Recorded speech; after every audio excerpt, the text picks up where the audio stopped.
ऋग्वेद भारत के इतिहास का सबसे प्राचीन ग्रंथ। इस ग्रंथ में एक रहस्यमयी नदी का उल्लेख है, सरस्वती, नदियों की माँ। हिमालय से निकलकर यह नदी उत्तर पश्चिमी भारत को सींचती हुई आगे बढ़ती थी। जहाँ जहाँ यह नदी बहती थी वहाँ सदियों तक जीवन और सभ्यताएं फली फूली। इसके किनारों पर बसने वाले लोगों ने इसे देवी माना, ज्ञान की देवी सरस्वती के रूप में। लेकिन आज गुजरात में जहाँ कभी ये महानदी बहती थी वहाँ बची है सिर्फ सूखी रेत। और इस रेत के नीचे 600 साल तक छुपा रहा एक ऐसा राज जो जब बाहर आया तो दुनिया हैरान रह गई। ये कहानी है ऐसे स्मारक की जो पानी का मंदिर है, प्यार का प्रतीक है और इंजीनियरिंग का अद्भुत नमूना है। ये है रानी की वाव।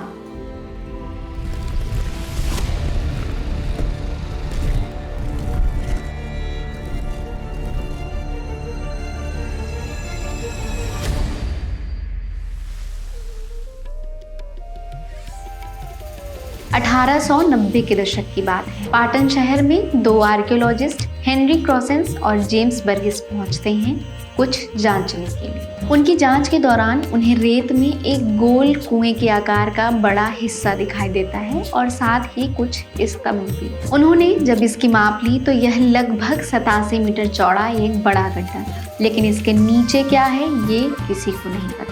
उनके रिकॉर्ड में बस ये एक विशाल गड्ढे के रूप में दर्ज कर लिया गया। फिर दशक बीत गए। 1940 में बड़ौदा रियासत ने यहाँ फिर खुदाई शुरू करवाई। अब जब रेत हटाई गई तो इस बार सीढ़ियां नजर आने लगी, पर कुछ दिनों में खुदाई फिर से रोक दी गई। 1960 के दशक फिर से खुदाई शुरू हुई। आर्कियोलॉजिस्ट ने सोच लिया था कि इस बार वो गहराई से खुदाई करेंगे और फिर 1981 से 1987 तक ASI यानी आर्कियोलॉजिकल सर्वे ऑफ इंडिया ने एक बड़ा पुनर्स्थापन कार्य चलाया। जैसे जैसे मिट्टी हटती जा रही थी, अतीत की एक नई दुनिया सामने आती जा रही थी। पहले सीढ़ियां, फिर स्तंभ, फिर नक्काशी और फिर मूर्तियां। हर दिन कुछ नया मिल रहा था। जब कारीगरों ने इन मूर्तियों को साफ करना शुरू किया तो उन्हें यकीन ही नहीं हो रहा था कि 700 साल बाद भी ये मूर्तियां इतनी सुंदर और सुरक्षित कैसे रह सकती हैं। इसका असली कारण था 13वीं सदी में आया एक भयानक सैलाब। जब सरस्वती नदी में पानी का स्तर बढ़ा तो इतना भयंकर सैलाब आया कि पूरी वाव रेत में दब गई। लेकिन इसी कारण ये सब सुरक्षित भी रह गया। ऑक्सीजन और हवा से दूर ये कलाकृतियां जैसे समय में जम सी गई थी।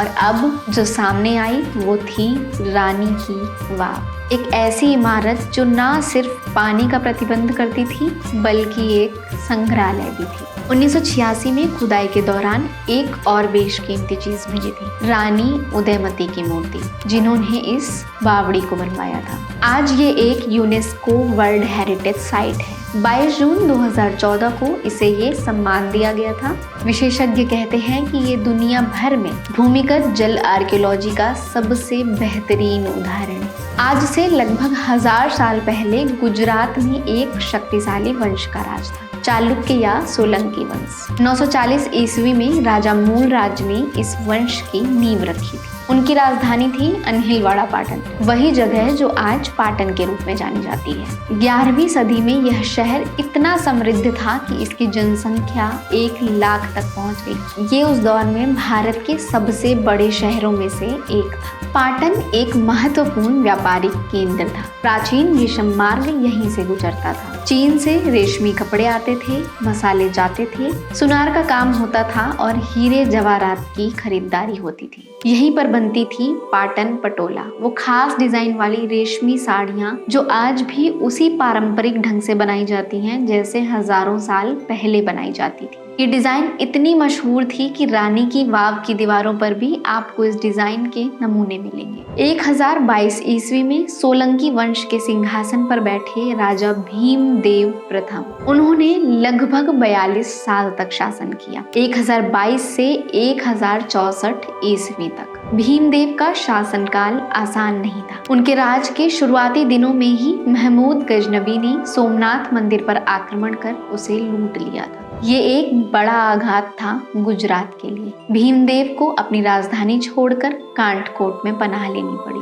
लेकिन महमूद के जाने के बाद उन्होंने फिर से अपनी शक्ति जमा की। उन्होंने न सिर्फ अपने क्षेत्रों को वापस लिया बल्कि सोमनाथ मंदिर का पुनर्निर्माण करवाया। भीमदेव एक कला प्रेमी राजा थे। अपने शासनकाल में उन्होंने बहुत सी प्रसिद्ध इमारतें बनवाई। मोढेरा सूर्य मंदिर, जो आज भी गुजरात की सबसे खूबसूरत इमारतों में से एक है। दिलवाड़ा मंदिरों के पहले मंदिर, माउंट आबू पर बने जैन मंदिर दुनिया भर में मशहूर हैं, और कई दूसरे मंदिर और तालाब। भीमदेव की पत्नी थी रानी उदयमती। रानी सिर्फ एक राजमहिषी नहीं थी, बल्कि वो एक कला प्रेमी महिला थी, सोचने और समझने वाली शासिका। जब कच्छ में भूकंप आया तो रानी उदयमती ने राज्य भर में राहत कार्य करवाए। 1064 ईस्वी में राजा भीमदेव की मृत्यु हो गई। उनकी पत्नी रानी उदयमती ने फैसला किया कि वो अपनी पति की याद में कुछ ऐसा बनवाएंगी जो न सिर्फ एक स्मारक हो बल्कि सदियों तक जीवित रहने वाली विरासत बने। एक ऐसा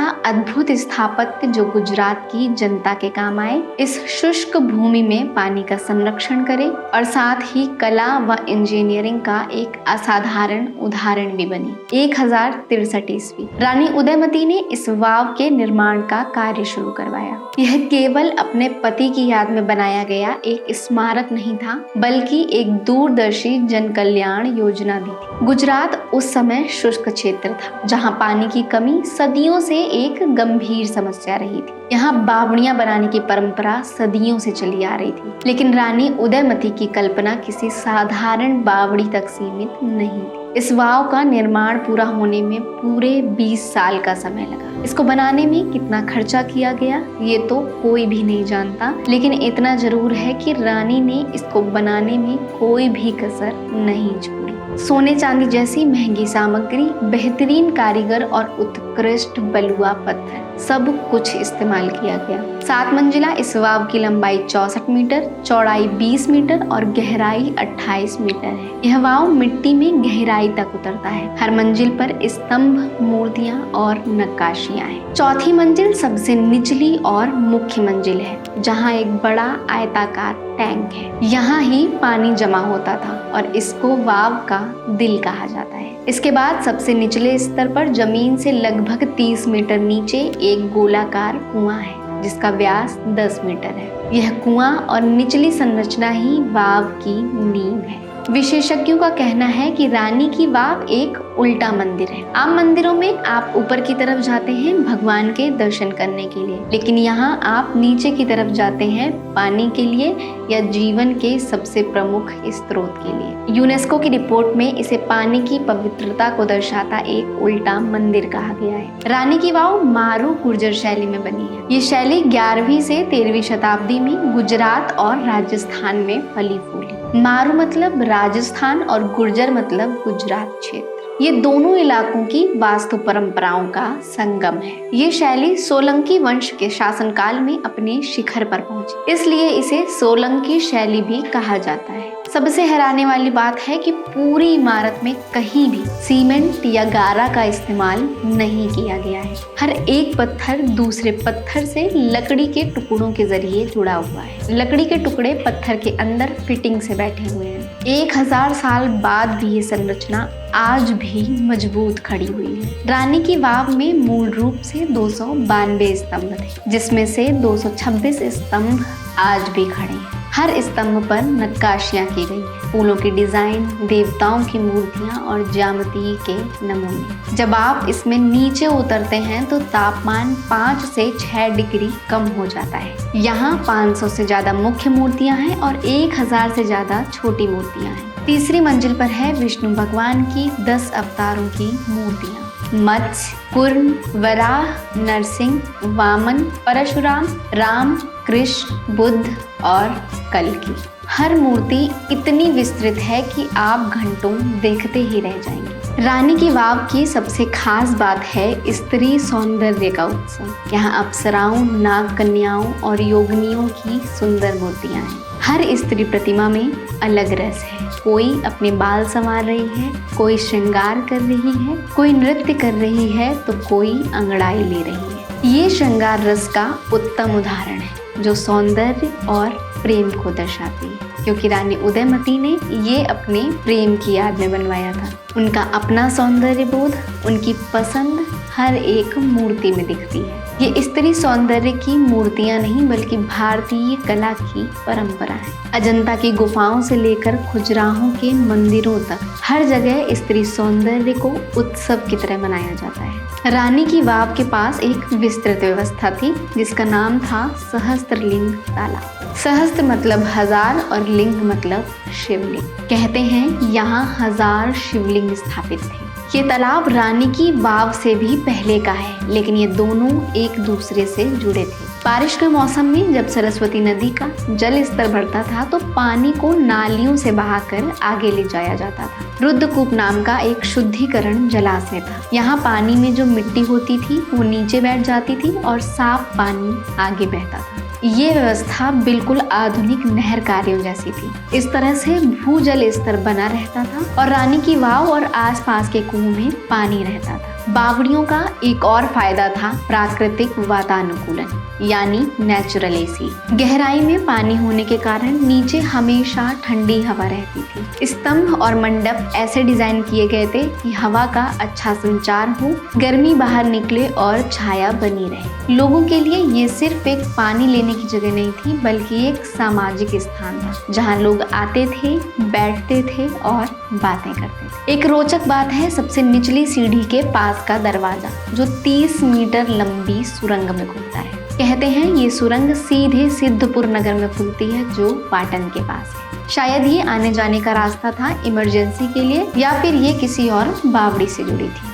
लोगों का कहना है कि जब 50 साल पहले वाव में पानी था तब इसमें औषधीय गुण थे। कई औषधीय पौधे यहाँ उगते थे। लोगों का मानना था कि ये पौधे कई चर्म रोग और बुखार ठीक करते थे। ये बात कितनी सच है ये कोई नहीं जानता, लेकिन ये दिखाता है कि लोगों के मन में इस जगह के प्रति कितनी श्रद्धा है। 1000 साल बाद रानी उदयमती का यह स्वप्न आधुनिक भारत के लिए गर्व का विषय बन चुका है। जुलाई 2018 से भारतीय 100 रुपए के नोट पर रानी की वाव की तस्वीर छपी हुई है। ये सम्मान बहुत कम स्मारकों को मिलता है। ये दिखाता है कि भारत की सांस्कृतिक पहचान के लिए रानी की वाव कितनी महत्वपूर्ण है। 2016 में इंडोसन में रानी की वाव को भारत की सबसे स्वच्छ प्रतिष्ठित स्थल का खिताब मिला।